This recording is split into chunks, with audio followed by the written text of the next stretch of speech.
Bonjour, ce nouvel exercice qui consiste à avoir des relations d'équivalence et d'écrire, avec plus ou moins de précision, des classes d'équivalence. Alors j'énonce les 5 exemples, pardon, présentés. Voilà, donc le premier c'est, dans C, on dit que 2 complexes en équivalence, et seulement s'ils ont la même, relation d'équivalence, si pardon, la même partie réelle, désolé. Donc si vous avez vu la relation K12, vous savez immédiatement, la vidéo K12, que ça, c'est une relation d'équivalence. On peut dire aussi s'ils ont les 2 points ont la même abscisse, si vous voulez, pour quelqu'un qui ne connaît pas les complexes. De même, la vidéo K12 montre que c'est immédiatement une relation d'équivalence. Donc, quelles sont les classes? On prend l'ensemble des capitales des États du monde et on dit que 2 capitales sont en relation. J'ai mis V là comme ville. Bon, si et seulement s'il y a une voie terrestre entre les deux. Donc, quelles sont les classes d'équivalence? Alors évidemment, là, c'est une description un peu qualitative. Si vous voulez, c'est pour avoir une représentation mentale. Voilà. Imaginez une relation d'équivalence telle que les droites inclinées à 45° soient les classes d'équivalence. Exercice inverse. Pour les fonctions, on pose f en relation avec g si elles sont asymptotiques l'une à l'autre en plus l'infini. Donc là, évidemment, il n'y a pas d'exhaustivité, c'est aussi pour se faire des schémas dans la tête. Et là, 2 rationnels strictement positifs, on va dire qu'ils sont en relation si et seulement si leur quotient est dans Q. D'écrire graphiquement certaines classes d'équivalence. Voilà, donc je vous laisse réfléchir en faisant pause.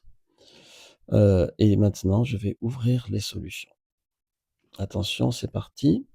Donc ici, bon, bah, clairement, c'est les droites verticales, si vous voulez. Parce que, vous voyez, si vous tracez une droite verticale, tous les points entre eux sont en relation. Et un point, il n'est pas en relation avec un point, il n'a pas la même abscisse. Donc, tous les points ayant la même abscisse, c'est ça les classes d'équivalence. Donc, c'est clairement les droites verticales, quel que soit l'habillage que vous mettez sur C ou sur R de bon. Bon, bah, ici, on va dire c'est les continents géographiques. Alors, on va imaginer qu'il y a des routes partout où on peut en mettre, hein, ce qui est un peu la réalité d'aujourd'hui. Dans ce cas, ce sont les continents physiques, parce qu'il ne peut pas y avoir une voie terrestre entre Paris et New York, si vous voulez, parce qu'il y a la mer entre les deux. Donc, on va dire que ce sont les continents géographiques. Voilà, si on était dans un siècle plus ancien, il pourrait ne pas y avoir de voie terrestre entre certaines villes et d'autres, je ne sais pas. Donc, il y aura peut-être des villes qui seraient isolées, pas seulement par rapport aux mers. Mais là, vous pouvez garder ça en tête. C'est vraiment un bon exemple, si vous voulez, que les classes d'équivalence, c'est les continents. Voilà, ça donne une idée un peu patatoïde de la relation d'équivalence. Et c'est vraiment intéressant d'avoir ça en tête. Les classes d'équivalence, droite montante, une droite montante à 45°, son équation, c'est y moins x égale k. Voilà. Donc là, on va dire, si vous avez un point x, yk moins xa qui vaut 2 et un autre yb moins xb qui vaut 3, elles ne sont pas sur la même droite montante, parce que l'une elle est sur la droite y moins x égale 2, l'autre sur la droite y moins x égale 3. Donc vous voulez qu'elles soient sur la même droite, vous formez des classes d'équivalence, que A et B soient sur la même droite montante. Donc il faut qu'elles aient le même y moins x. Donc la relation, ça va être que y moins x égale y moins y moins x'. Voilà, j'ai donné un exemple. Et là, les classes d'équivalence sont les droites montantes. Et vous pouvez prendre n'importe quelle autre pente, si vous voulez. Voilà.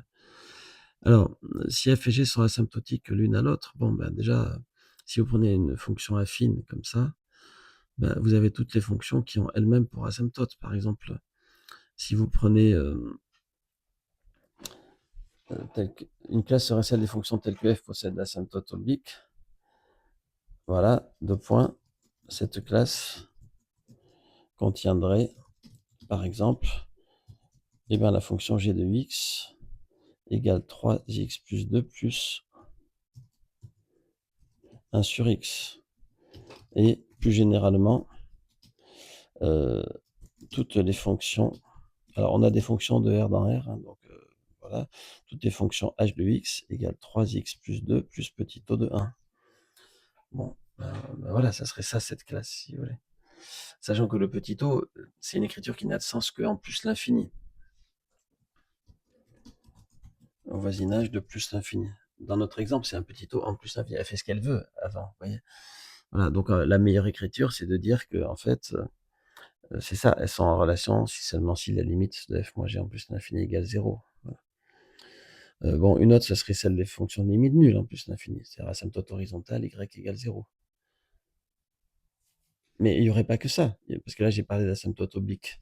Il y aurait la classe de, il y aurait des asymptotes pas forcément obliques, f de x égale x carré par exemple, et ben elle contiendrait, ben, par exemple, alors il faut que je change de lettre là, parce que je mets les mêmes lettres.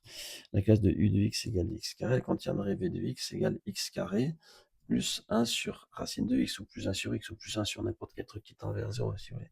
Mais vous avez même des fonctions, la classe de w de x égale cosinus x, où comment dire, il n'y a pas de direction asymptotique, de branche asymptotique nette. Voilà, et donc vous auriez cosinus x plus 1 sur x, etc. Voilà.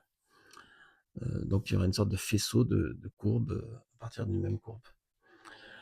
Et puis là, si x sur y appartient à q, alors déjà vous avez la classe de q, la classe des rationnels, ça c'est évident, hein, et racine de 2 n'est pas dans cette classe, sinon racine de 2 serait rationnelle. Donc mettons la classe de racine de 2, ben, c'est tous les q fois racine de 2, donc il y a 2 racines de 2, il y a racine de 8, voilà. Mais racine de 3 n'est pas dans la classe de racine de 2.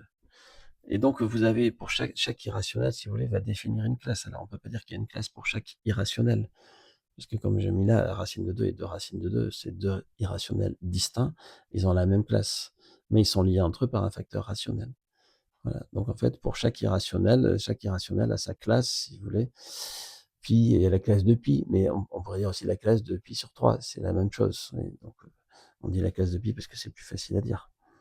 Bon voilà, donc voilà ce qu'on peut dire sur certaines classes d'équivalence. Donc c'est un exercice surtout pour se faire des représentations mentales des relations d'équivalence et voir des choses un peu variées.